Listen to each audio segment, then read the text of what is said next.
badge of courage. So that gets me, when I heard Stefan this morning talk about why he does his work, when I hear Soraya talk about why she does her work, it's just so profound. It comes from such pain, inner pain, and then to transform that with the work. And each of us knows on some level what we're dealing with. And again, it makes me want to cry and also rejoice at the same time that this pain has been transformed by these courageous people. Okay. Next on our program is Stephen Svoboda. I mentioned him earlier and about his newsletter and his new article. Stephen graduated cum laude from Harvard School of Law in 1991 and focuses principally on the areas of civil litigation and human rights. He is the founder and executive director of Attorneys for the Rights of the Child, which we call ARC. It's a new covenant. It's circumcise a kid and get sued.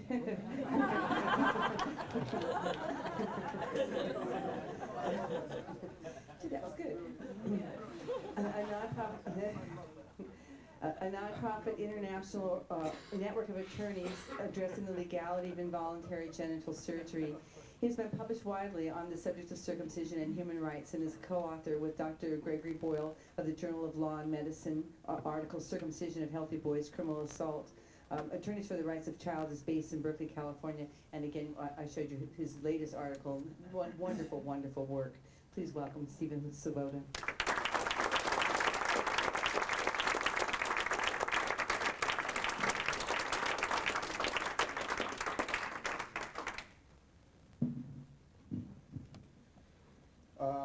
Well, I'm going to try to do more things with this, to raise this a little bit. I'm going to try to do more things with this talk than perhaps is wise, but I have three major missions in this talk. The first is to very briefly talk about what's been happening in the legal issues. We're going to hear more about that later. The second is to give an overview of my talk in Sydney. I just finished writing, a few weeks ago, writing the paper, so it's fresh in my memory. And the last thing is, a lot of you know this, but a couple of you may not. Bob Van Houw and I wrote an abstract that was submitted for the 13th International Sexually Transmitted Diseases Conference in Berlin in June. It was just accepted. And so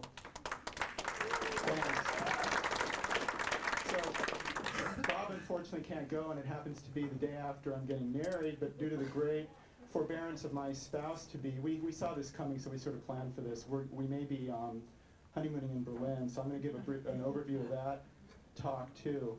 But before I do any of that, first of all, I'm going to say we are meeting at lunch today for anybody who wants to come. It's just going to sort of be a brainstorm discussion session, and we've got a number of members here, people who are active in ARC along with me.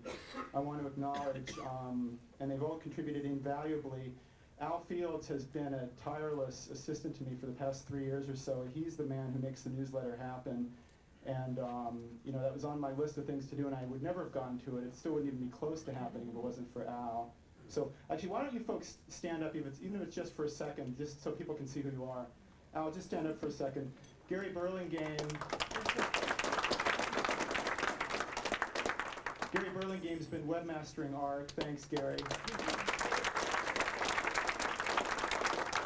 Everybody's here, it's great. Rich Angel provided invaluable research assistance for me on this paper. Jeff Borg has also been tireless on the graphic art, and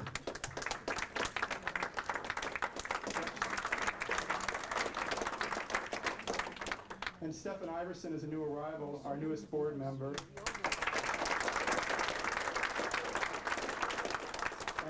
We're working to try to put into actual practice the talk I gave 3 years ago in Oxford about we're trying to start a program this summer in Geneva with the UN, so hopefully we'll make that happen. And by the way, board members, I'm warning you, David is here and Stefan is here. Jim Dwyer didn't make it, but ARC's probably going to become a real nonprofit this year. I mean, we've been a special project of NOCIRC, and thanks to Maryland for that, so we've had our nonprofit status through them, but we're probably going to get our own independent status this year, so being a board member is not going to be as theoretical as it's been in the past anymore. Anyway, I better get going here because I got a lot to do. I just want to step back a little bit and look at where we are. because it's hard to do that sometimes, and I have as much trouble as anybody else doing that. There's been a lot happening, and it's not entirely, but almost entirely good news. Shane Peterson down in Australia, who many of you met in Sydney, of course, showed amazing courage and had a sizable victory after a horrible ordeal. And he hopefully got some small measure of, I don't know how to put it, consolation for his ordeal from that. And of course, it helped other opponents of circumcision. Jim Price, who's going to talk in a little while, of course, won a very important settlement decision. He had the facts, morality, and medical ethics on his side, and that was enough to defeat the other side, which had inertia and prejudice and fears of anti-Semitism, unfounded fears of anti-Semitism on their side. William Stoll, I don't think William's here, is that right? Yeah, William Stoll, of course, is making history with a landmark case that David Llewellyn is handling. Question of whether physicians can remove normal healthy tissue from unconsenting minors for non-therapeutic reasons. I think we're unanimous here in this room on that question. And whether a parent can legally consent to a medically contraindicated surgery for a minor child. That's the issue that Jim Dwyer and Bob Van Hal and I just wrote about. And I want to say that, you know, I was listed as the first author, but any three of us, we put in about 33% each work on that article. And if you read it and you know what Jim does and you know what Bob does and you know what I do, you can sort of tell which sections which of us were the lead author on. So I want to acknowledge both of them for their excellent work. So the other thing I want to say is circumcision is starting to become or the anti-circumcision movement is starting to become common currency. People are starting to hear about it in the street. It's getting to the point. A few years ago, I didn't think it was going to happen. I'm always pessimistic about social movements. I slept outside at UC Berkeley for a month, didn't go home to my bed for a month protesting the investment in South Africa back in the 80s, and never thought the movement would work. One day I saw the headlines in the LA Times, they divested. I always work at these things, but I'm always a pessimist, and yet again I'm proven wrong, thankfully. You know, at this point, I think you talk to somebody who, just some random person in the supermarket, there's maybe a 1 in 10, 1 in 5 chance. They're not going to think you're a total nut. They're going to say, oh yeah, I heard about that on Dateline. And I always thought circumcision was just this totally benign thing that Jews and everybody else does. But oh yeah, you know, you're not just talking to an empty wall anymore, even outside these walls. So I think we're really starting to see movement. I think over the next couple years it's going to continue. This room is testament to that. Sydney was testament to that. And what I'm going to do next is talk about my talk in Sydney, give a brief overview of that, and it relates to what I've just been saying, because what I wanted to do was go back in history and look at other mutilations and look for commonalities, and I didn't know what I was going to find. You know, it was sort of ridiculous. I mean, I went to Sydney with about 40 or 50 books in my backpack and various pieces of luggage, and that was just the ones I hadn't had time to read before I left for Sydney. It was probably only about 35 or 40, I'm probably exaggerating, but the point is I read a lot of different stuff, and it was really interesting. I'm not saying it for any other reason other than to say, you know, it was very interesting. It was secondary research, it wasn't primary research. I had to rely on the Indian authors on female infanticide. I don't read Gujarat or any other of those languages. I don't read Chinese. I had to rely on the Chinese about foot binding. But what I did was I looked at 5 practices. I looked at foot binding in China, infanticide in India in the 19th century, with a secondary glance at infanticide in other areas and times, and that was female infanticide primarily. There was also male infanticide, by the way, but the male infanticide isn't documented. Nobody wrote about it. What happened is you had males at the lower end of the hierarchy and females at the upper end of the hierarchy being killed for the same reasons. They couldn't find marriage partners for them because women married up, men married down, and there were no options for them, no life options for them. So, but you only hear about the female infanticide, so that's what I wrote about. And the other practices were I said Chinese foot binding, artificial cranial deformation, which has gone on around the world, pressing kids' brains when they're young, before 1 year of age, because after 1 year of age it's too late. You got to do it before 1 year of age. Horrible pain that's been well documented, and amazing prevalence for that practice, and that's to produce various shapes, various status symbols of the elite for when they grow up, and there's a lot of interesting analogies with circumcision. And then the other 2 I looked at were female genital mutilation or female genital cutting, and male genital mutilation or male genital cutting. Those 5, and I'll tell you, I was just dumbfounded by I mean, coincidences and convergences large and small. The Roman Emperor Hadrian passed a law against infanticide and a law against circumcision, both for ethical reasons. It wasn't anti-Semitism, it was ethical reasons why he was opposed to circumcision. The British were passing laws against infanticide in India. At the same time, infanticide was going on in their home base.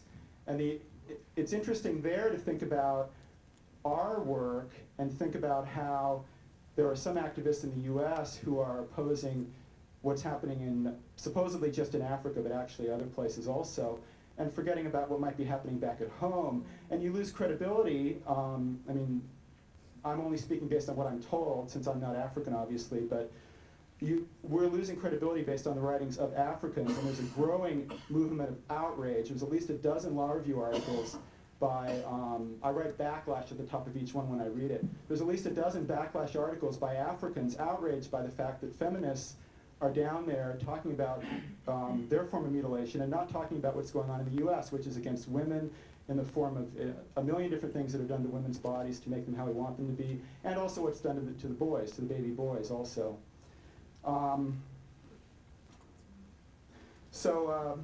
What I found when I looked specifically at female and male genital rituals was an absolutely astounding number of parallels, and I'm just going to flip through these quickly. Some of these you folks will know about, but when you put them all together, it's really astounding.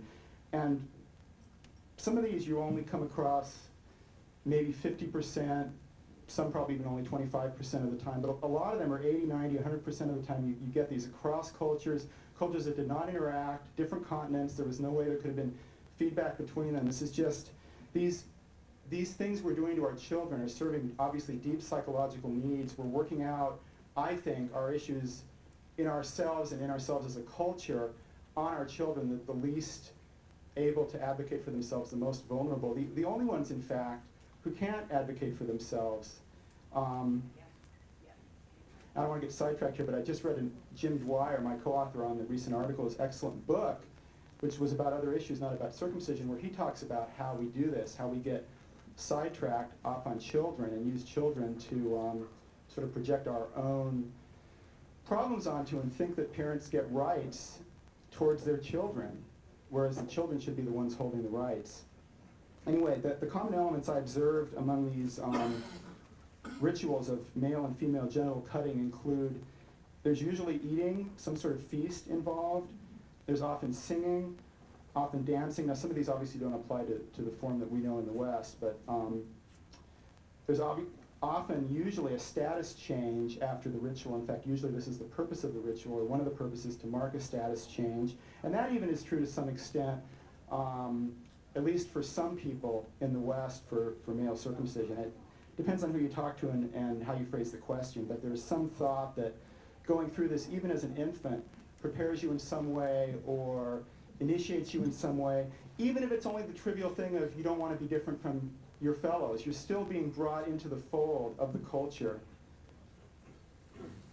These practices initiate the initiates as a self-conscious group. And when I say self-conscious group, I mean a group that itself thinks of itself as a cohesive group because of going through the ordeal. The importance of enduring the pain without flinching is universal. All cultures have that. I don't know of any exceptions to that. The initiators are of the same sex, almost always. Very rarely do you see initiators of the opposite sex.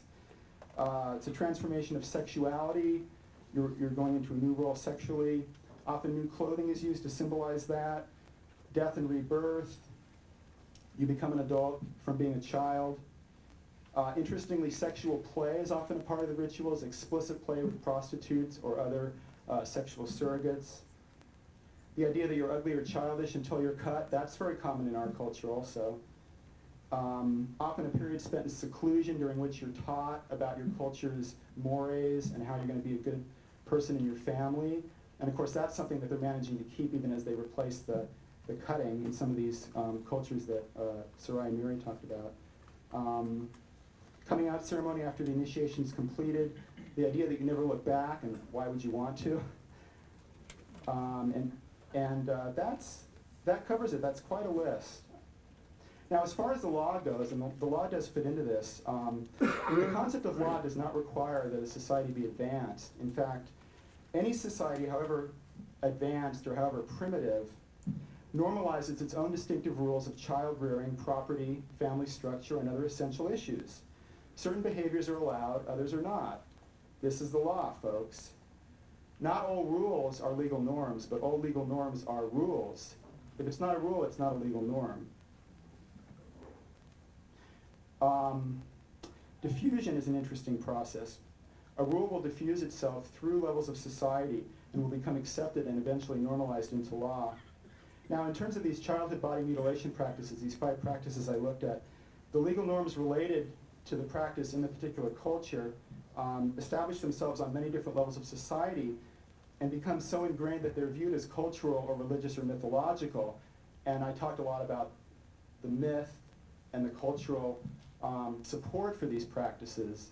There is mythology that's created to rationalize these practices. It doesn't have to be mythology about, some cultures have a mythology about how the man and the woman have to become more their own gender, so they have to give up the part that isn't their own sex. Men have to lose the female, supposedly prepuce. Women have to lose the male, supposedly clitoris. That's part of the mythology. But part of the mythology also is something you may not think of mythology, medical mythology. Medical mythology about crazy things that circumcision supposedly could cure, and you've heard about this already. Crazy ideas about what female genital cutting could cure, which were published in the US as late as the 1960s. There were articles saying that women have these nervous diseases, but all they have to do is get their clitoris cut and all will be fine. And by the way, they'll also stop masturbating, which is a great side benefit also.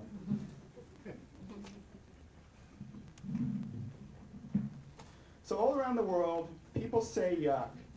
People say yuck to each other's practices while adopting their own practice, which, predictably enough, the outside cultures say yuck to.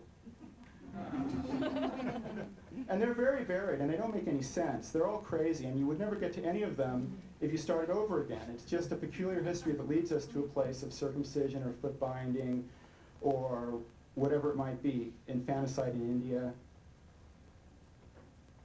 However, a culture's legal and extra-legal or non-legal endorsement of these practices has to come into crisis sooner or later. It can take decades. In the case of foot binding, it took 1,000 years. But sooner or later, activists emerged to challenge this practice of body mutilation. They challenge it based on alternative legal norms, which are more universal. They're outside the particular society in which it's taking place. And because they're outside that society, they're able to be universalized and apply across the board. And these exceptions, such as Illinois has, saying that circumcision is not mutilation, it's defined as not being mutilation. Those exceptions go away because you're working with a universal definition. And we all know basically that these exceptions are written into law because of the practices that are ongoing, because they need to be justified and they need to be excused. There's no overall principle that explains why such exceptions come in. They're entirely based on the culture itself. Legal and extra-legal approaches to eradication, therefore, we might predict, are the best way of working to eradicate these practices, to eliminate these practices. And there are many different ways to approach this. An integrated approach typically works best, an approach that involves education, that involves some legal angles can be helpful, not a good idea to rely on them exclusively, but if used in combination with other approaches, they can be helpful. They can also backfire and make things worse, so it requires cultural and contextual sensitivity. There's a number of cases where laws were passed and it actually made the practice increase, and this happened with female genital cutting in Sudan. This happened with female genital cutting in Kenya, where it wasn't a law, it was passed by the tribe itself. The male elders of the tribe passed a law to stop female genital cutting among the Meru, I think it was, in Kenya, but that was not accepted by the people other than the elders, and so the practice actually became stronger as a result of resistance to the practice. This happened with foot binding. The Manchu passed a law, and it was so unsuccessful that the people in the court among the Manchu actually took up foot binding, to the chagrin, I'm sure, of the people in charge.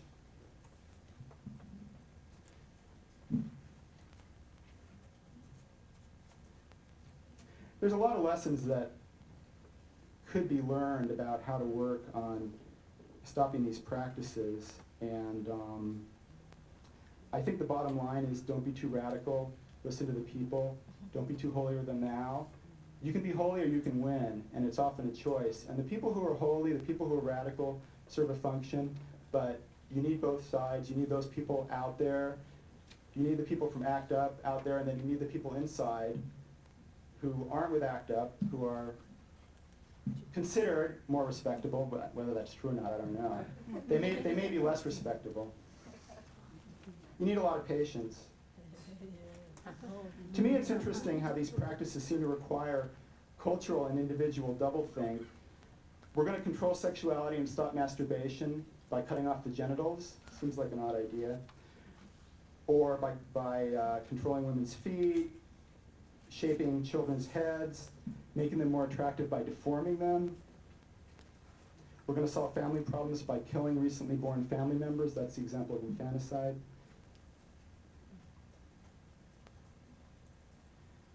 We need to beware because practices emanating from other cultures tend to be perceived as primitive, quote unquote, barbaric. Practices in the West tend to be more accepted, but who are they accepted by? The West. More tolerance for the customs of the other and less tolerance for our own parochial customs. I'm not really speaking to the people in this room, I'm speaking to people outside this room. Seems like an appropriate time to transition into a little preview of what I'm going to be talking about on behalf of Bob Van Houw and myself in Berlin. It's our own latest version of why we need to cut babies' genitals when they're born. Well, epilepsy didn't work, STDs didn't work, cancer didn't work. A lot of these things didn't work. Cancer of the penis didn't even work. I got one, HIV, that's the current problem. HIV will be cured. Circumcision was introduced as a medical therapy in the late 19th century as a preventive for masturbation. Recently, circumcision advocates, primarily from first world countries which circumcise, have promoted circumcision as a preventative for HIV and AIDS. Their recommendation is based on a number of observational studies that suggest an association between the foreskin and an increased risk of HIV infection. It is important to point out that the observational studies do not unanimously endorse circumcision's protective effect. A large number of these studies failed to find a significant association, while a few found a positive correlation between circumcision and HIV infection. These studies compared very disparate populations and could be distinguished on a whole bunch of other independent variables. They had significant variability between themselves as well. So you're getting different results between the studies. You're also finding that a whole host of independent variables haven't been controlled for. And the approach of a lot of these advocates of these studies, who by the way come from circumcising countries, seems to be that if we pile up enough of these studies, people are going to start to believe them. And yes, study A has this problem, and study B has this problem, and study C has this problem. But maybe with them all put together, people will start to believe it. Well, 0 plus 0 plus 0 still equals 0 as far as I know. Now, there may be some new math out there that changes that, but that was what I learned back 30 years ago when I was in school. So any conclusions based on these observational studies, especially in light of their variability, need to be viewed with a lot of skepticism. In some of these studies, if you control for confounding factors, you actually get an association in the other direction. Bob Van Houw showed this. One of the influential factors cited has been the subject's place of residence. Now, certain parts of Africa where place of residence is strongly associated with both your tribe and your circumcision status, and these cultures differ on a lot more than just circumcision status. So unless you're finding a way to control for all these other factors too, your results are basically worthless. They might be intellectually interesting, but they don't say anything about HIV and AIDS being prevented by being circumcised. Likewise, the impact of other risk factors, such as number of sexual partners and high-risk behaviors, have also not been shown to be independent of circumcision status. And Lander, was that the name, had a study which supports this. For example, if a circumcised man is more likely to have more sexual partners due to the physiologic changes in his penis, which is what that study supported, a multivariate regression analysis controlling for number of sexual partners may demonstrate that the circumcised man is at lower risk for HIV infection. In this situation, the circumcised man may actually be at higher risk of HIV infection because of the link to factors increasing his risk. But the multivariate analysis could yield the opposite result. Based on this analysis, one could recommend circumcision as an intervention, only to find that circumcision itself increases the risk of HIV infection because of the risk factors associated. One of the challenges in interpreting these various observational studies is determining whether circumcision status, which as I said is not distributed randomly, is an actual risk factor or a marker for other risk factors. In several studies, most of the circumcised men are Muslim. The sexual and hygiene codes of Islam may be responsible for their decrease in risk. Investigators from Johns Hopkins have found a difference in risk between circumcised men who are Muslim and circumcised men who are not Muslim, with the Muslim being at lower risk.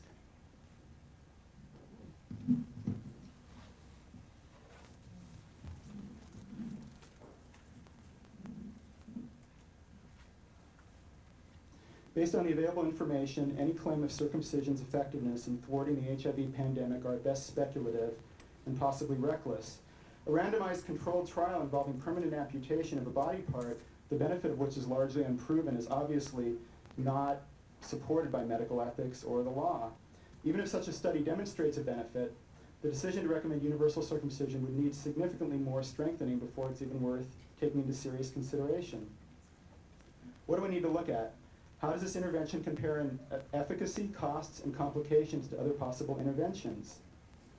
Have to bear in mind also that simple behavioral patterns are much more responsible for the critical transmission of the disease than any proposed prophylactic measure decades earlier in the individual's life. Of course, in some African cases, this is proposed in adulthood, but the point is, behavior is the primary factor, and education is what we need to be using as our primary weapon. The surgical complications of the amputation are believed to be higher in developing nations. Another critical factor.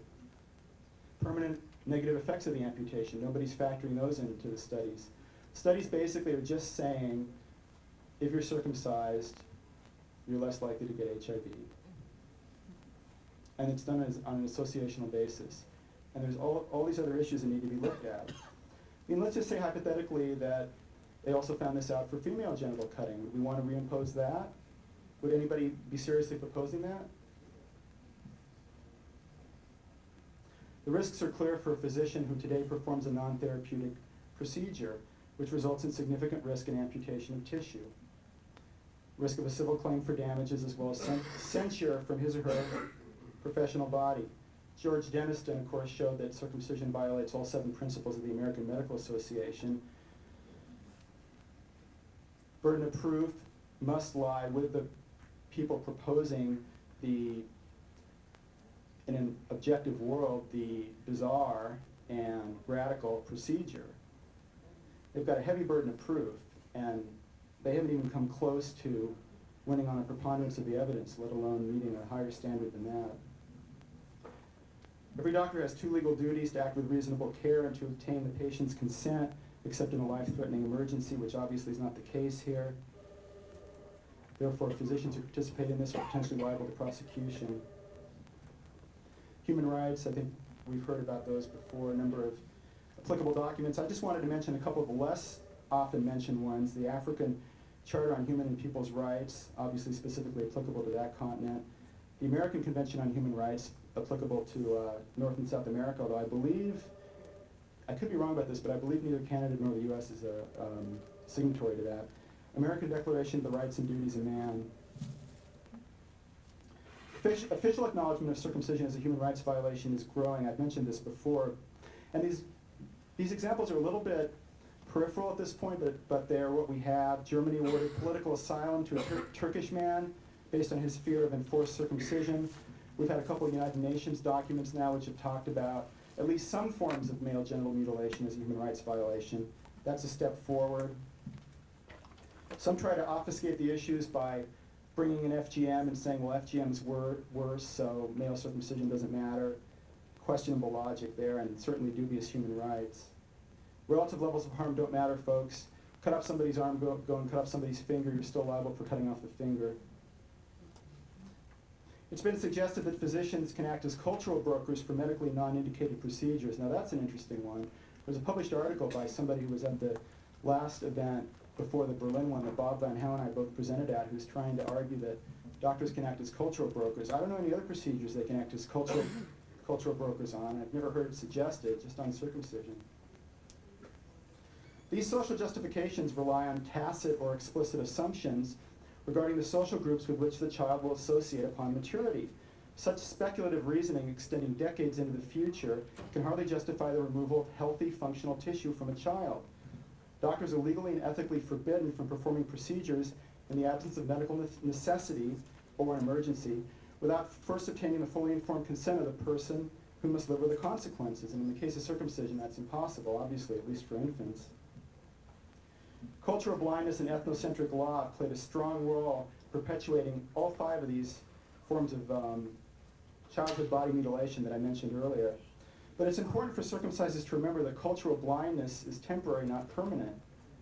And as I said, people come in, they invoke more universal laws, and justice does eventually prevail.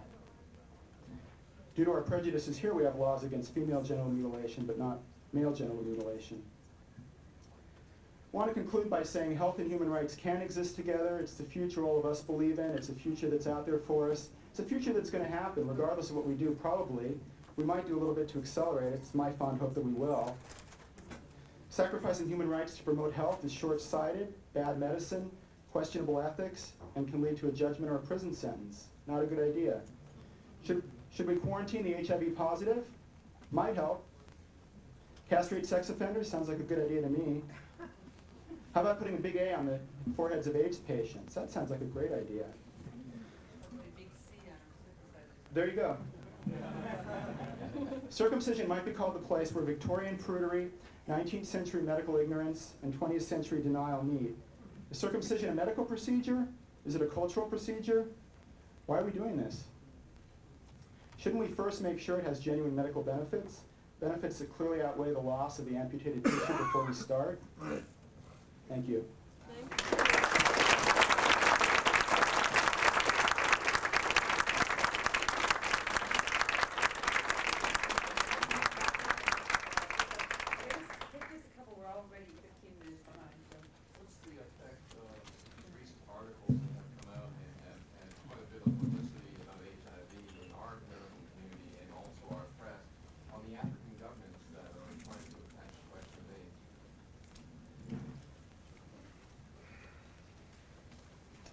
Well, there's a lot of issues there. A lot of these laws seem to, I mean, I'm not really an expert on this issue. I mostly learned about it in the last 6 months in preparing for my paper in Sydney, although I've read so much stuff I can't tell you, but it looks like a lot of these laws have actually been counterproductive, and the governments seem to be pretty separated from the people on these issues, which is a little bit surprising, and I'm saying this as an outsider, but this is what I picked up based on what Africans have written about the situation, that, like I said earlier, a lot of these laws were counterproductive, and I'm not aware of that many examples where they've been very productive. There's examples like the Toston example that was talked about earlier by Soraya, where an educator went in not even planning to teach about FGM with a point to eliminating it, and it got eliminated because the people got educated and got motivated on their own and decided to do it. So these articles come out, and to answer your question, and the African governments see them, and I don't really know how they're going to view them, and I think that's not the important question anyway, because I think where the battle's going to happen with people who are fighting it on the ground there, maybe Hani has something to say to this too, is really in the villages and in the cities and with the people, and what the governments do doesn't seem to really make that much difference. They're looking at people legislating against foot binding, whatever it might be. There seems to be nobody's been prosecuted under the anti-FGM law in the US yet, and not, under the UK law not either. Not even one person as far as I know. In France they did. In France it is, yeah. Thank you. Right. That had previously only received a suspended 1-year sentence, not 1 day in jail, and she got one of the girls that had been mutilated, who was a law student, to make a case against her, and actually now she's in jail for 8 years. Yeah, Linda Courier-Wiles, is that how you pronounce it? She, in France, has done a lot of cases and has had tremendous success over there. I'm not aware of any other country where really anything comparable has been going on, though. No, I think France is the first. Thanks.